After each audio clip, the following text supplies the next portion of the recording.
Allow me to start with a poem from Radha's Geet, one of my special favorites.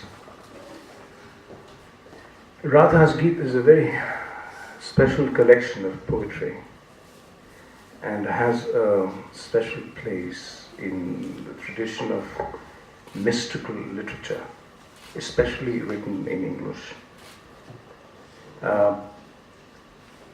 Radha, in the Indian tradition, personifies the purity and force of divine love. Purity and force. In the Indian Vaishnava tradition especially, wherever there is purity, there is also the force of that purity, Shakti. And the poems in this series bring this purity and the force out beautifully. So allow me to read one.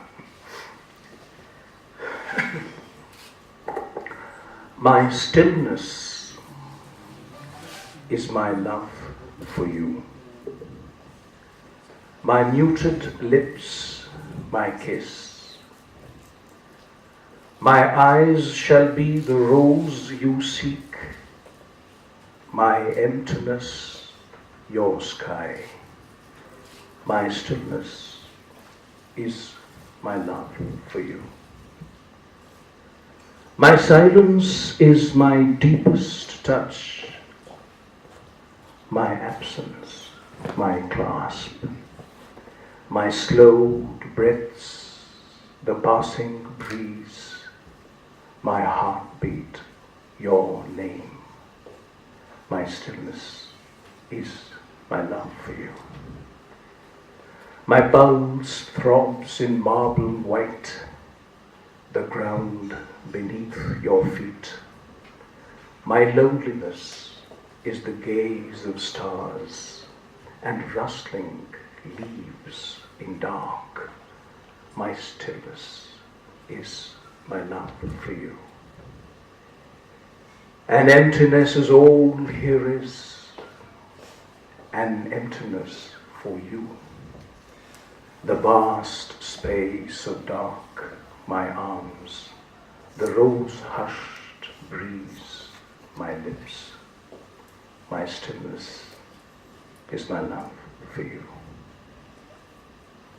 It's a beautiful expression of Radha's feel for the one divine, the self. Let me now go to There Was a Girl I Loved Once.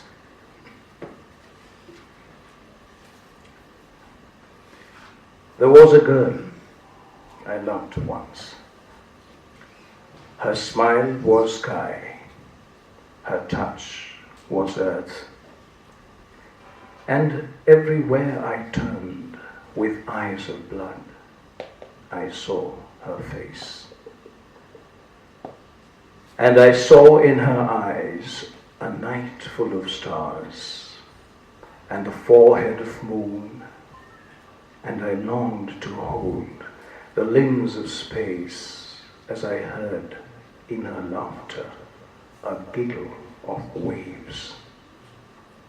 And I saw in each face of the innumerable men that toiled lonely in quarries of sun, the hidden assurance of a mother's gaze.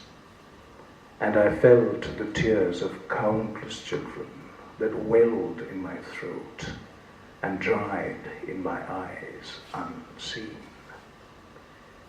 And I held them as my own in the widening stillness, and I cried alone in close embrace.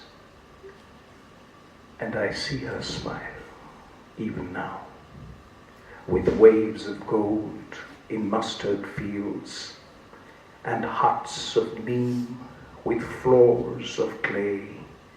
And I feel her presence in the sparkling grain as my heart is replaced by a silent throb. And I see her now, smiling as I, and her globe of glow in her lover's place and I tear no more. Breathing in her temple the sandal's incense, the lotus fragrance, I know her play. There was a girl I loved once.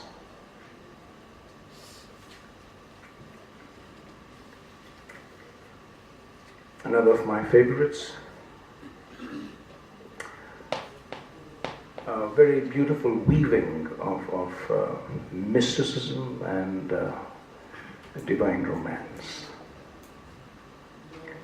and philosophy. All universe is only a moment, and the moment is now.